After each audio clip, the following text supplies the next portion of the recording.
Gracias, señor presidente. Bueno, la verdad que importante el debate que estamos teniendo hoy sobre varios temas, este en particular, el financiamiento de la ciencia y la técnica, la emergencia en ciencia y técnica, que es un proyecto que se viene trabajando desde el año pasado y que recoge sobre todo la demanda y la realidad de los distintos sectores del sistema científico, tecnológico y de innovación en Argentina, que han visto en este año y medio del gobierno de Javier Milei no solo un desprecio del propio gobierno por la ciencia, ¿no? Ese desprecio que se traduce en la persecución, en el señalamiento, en el desfinanciamiento, sino también un ataque por varias vías.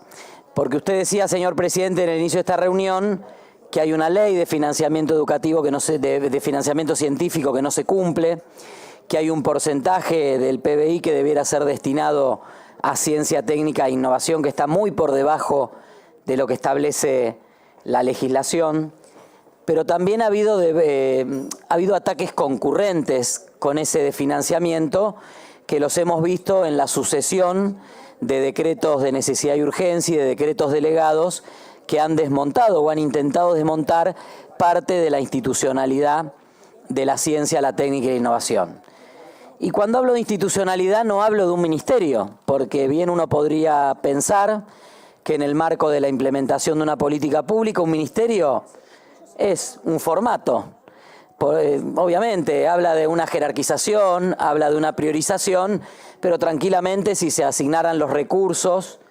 y la prioridad presupuestaria correspondiente, una secretaría podría llevar adelante la tarea de un ministerio. Ahora, cuando hay una acción sistemática que en distintos decretos de necesidad y urgencia y decretos delegados van refuncionalizando, fusionando, centralizando, quitándole autonomía y autarquía a las distintas instituciones de la ciencia, la técnica y la innovación, vemos allí claramente un plan muy claro, que es que Argentina retroceda varios casilleros en lo que ha sido una sana tradición, una orgullosa tradición del desarrollo de la ciencia, la técnica e la innovación. En ese contexto se inscribe, por ejemplo, los decretos delegados que rechazamos la semana pasada en la Cámara de Diputados y que esperamos que el Senado trate rápidamente, porque algunos de ellos, de la vigencia de algunos de ellos depende que el desguace continúe o podamos detenerlo a tiempo,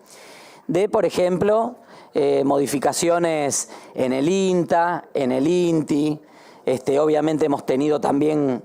modificaciones administrativas en la Agencia de Ciencia, Técnica e Innovación. Y creo que es importante entonces que veamos estos decretos y estos ataques como parte de un plan, claramente un plan deliberado gubernamental para que Argentina no solo no siga desarrollando la ciencia, la técnica y la innovación, sino que vaya varios pasos para atrás. Quiero aprovechar, señor presidente, para mencionar, vio que en todas las familias hay hijos mayores, hijos menores, se decía en una época hijos y entenados. Y depende en qué decreto caíste, tu organismo tal vez tuvo más posibilidad o no de resistir al embate del gobierno. Nosotros rechazamos varios decretos delegados la semana pasada. Hay uno, el 396, que es un decreto que elimina como tal el Instituto Nacional del Agua, un instituto señero en Argentina, pionero de innovación, en un país que tiene el 70% de su superficie con problemas de agua y que necesita de la ciencia, la tecnología y la innovación para un desarrollo y una distribución equitativa del agua. Pienso en Mendoza, pienso en San Juan, pienso en La Pampa, pienso en varias provincias patagónicas. Bueno, el Instituto Nacional del Agua, que está en el decreto delegado 396, pasó un poquito por debajo del radar. Nosotros hemos presentado un proyecto, sé que usted, señor presidente, también lo ha incluido en un proyecto que incluye varios decretos. Nosotros con la diputada Mónica Fein presentamos un proyecto específico para darle el tratamiento que merece una institución que nos contaban hoy varios de los equipos de este instituto, está, como el INTI también, con contratos con Japón, ¿no? Todas instituciones que no solo no son deficitarias, sino que permiten, por un lado, financiarse a través de proyectos de cooperación público-privado con distintos sectores de Argentina y del mundo. Y por otro lado, en muchos casos se autofinancian. El Instituto del Agua, el INTI, el INTA, tienen cantidad de proyectos que financian buena parte de sus actividades. Mire usted, señor presidente, si no será virtuoso el sistema que a la par que se autofinancia y a la par que desarrolla conocimiento e innovación para otros, también lo desarrolla para nuestro país. Y por eso creo que es muy importante que estemos aquí hoy defendiendo, plantando una bandera y planteando la voluntad de que Argentina siga siendo un país que prioriza la ciencia, la técnica y la innovación. Usted habló con mucho detalle y otros colegas también hablaron con mucho detalle sobre lo que es el proyecto de mayoría que estamos acompañando, que estamos firmando nosotros desde el bloque de Encuentro Federal con tantos otros bloques y que esperamos llevar la próxima sesión al Congreso.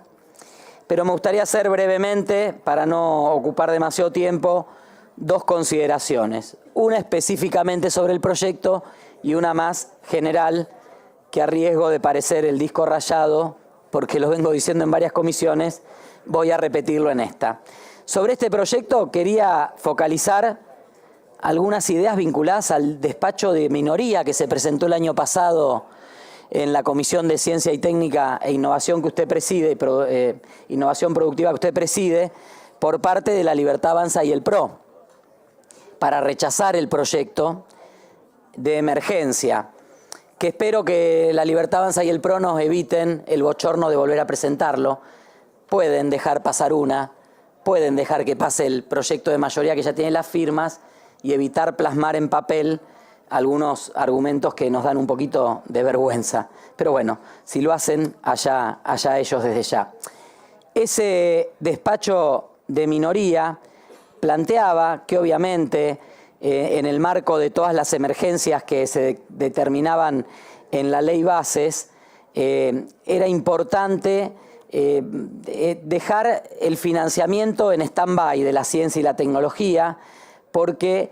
había temas de la ley de administración financiera y que la ley de presupuesto y este cuento permanente del presidente de las medidas que generan déficit y otras que no, de bajas de impuestos que generan déficit y otros que no, de prioridades presupuestarias, pagos de deuda, etcétera, que pueden generar déficit y otras que no. Bueno, en ese contexto, un gobierno poco apegado a cumplir la ley, porque también habría que recordarle al gobierno que la Constitución manda a este Congreso a aprobar un presupuesto y hace 2 años que no lo tenemos. Ahí estaban en estos argumentos planteando que la ley de financiamiento de la ciencia y la técnica no era compulsiva, no obligaba a la inversión, que era fulbito para la tribuna casi, que era una ley declamatoria y que por eso se podía obviar, se podía evitar y se la podía soslayar. Y me parece que esto es una afrenta al trabajo de este Congreso, me parece que es otra demostración de la pereza intelectual a la que nos tiene acostumbrado el gobierno nacional, en lugar de pensar de qué manera financiar de mejor manera la ciencia, de qué manera lograr los recursos que la ciencia, la tecnología, la innovación, el sistema científico-tecnológico necesitan. Parece que son variables de ajuste que se pueden recortar. Yo sé que ese ejercicio de pereza intelectual, no creo que los movamos de esa posición, pero sí aprovecho esta reunión para hacer un aporte en relación a un proyecto que hemos presentado con la diputada Mónica Fein en las últimas horas, porque el presidente siempre está muy preocupado porque los proyectos de financiamiento o los proyectos que implican financiamiento encuentren sus fuentes de financiamiento. Nosotros hemos hecho un aporte, le puede gustar o no a algunos sectores políticos, económicos, pero es un aporte que creo que merece la pena ser discutido y tiene que ver con la advertencia que el Fondo Monetario Internacional le ha hecho al Gobierno Nacional en el último informe de revisión del acuerdo sobre la excesiva celebración de contratos de futuro, de contratos de cobertura futura, que le cuestan a la Argentina 500.000 millones de pesos este año. Recuerdo alguna vez, hace muchos años, el dólar futuro, los contratos de futuro eran motivo de causas judiciales. Llevaban a funcionarios a tribunales, ahora los celebramos porque nos permiten pisar el dólar o tratar de evitar una devaluación más fuerte. Y nosotros creemos que esos contratos de futuro, que son herramientas válidas y legítimas cuando hablamos de operaciones de comercio exterior y cuando hablamos de pago de deudas en el extranjero, también deben ser objeto de materia tributaria cuando esos contratos tienen detrás solo la idea de una ganancia especulativa desmedida de parte de algunos sectores y el interés de pisar el tipo de cambio por parte del gobierno. Estamos planteando imponer un gravamen del 15% solo por este año, por el año 2025, por la inusual y cuantiosa celebración de contratos de dólar futuro, reitero, el equivalente a 3.000 millones de dólares solo en el mes de julio. Menos mal que estaban las vacaciones de invierno, capaz que esos días se celebraron algunos menos. Y con ese producido, con eso recaudado, con esos fondos que incluso el gobierno va a tener que emitir para pagar, así que tal vez hasta le ahorramos algo de la emisión al gobierno, con esos 100.000 millones de pesos que se recaudarían, lo traigo aquí porque ese es el destino que estamos proponiendo, reactivar los 10.000 proyectos de investigación del CONICET que están frenados, reabrir algunas de las estaciones experimentales del INTA en las provincias que han sido cerradas también en el marco de estos decretos delegados de los que les hablaba antes y también, obviamente, reactivar algunos de los proyectos de desarrollo en el INTI. Señor presidente, termino diciendo que no hay proyecto de país ni futuro para Argentina si queremos un país no como Alemania, como Argentina, con una buena calidad de vida y con oportunidades iguales para todos los ciudadanos y ciudadanas. Ese país no va a ser posible sin ciencia, tecnología e innovación. Por eso estamos a tiempo, quizá un poquito tarde, pero espero a tiempo de detener la manifiesta y expresa el manifiesto y expreso intento de destrucción del sistema científico y tecnológico que lleva adelante el Gobierno Nacional, aprobando, firmando hoy este dictamen y aprobando en la próxima sesión este proyecto de declaración de emergencia para el financiamiento del Sistema Nacional de Ciencia, Tecnología e Innovación. Muchas gracias.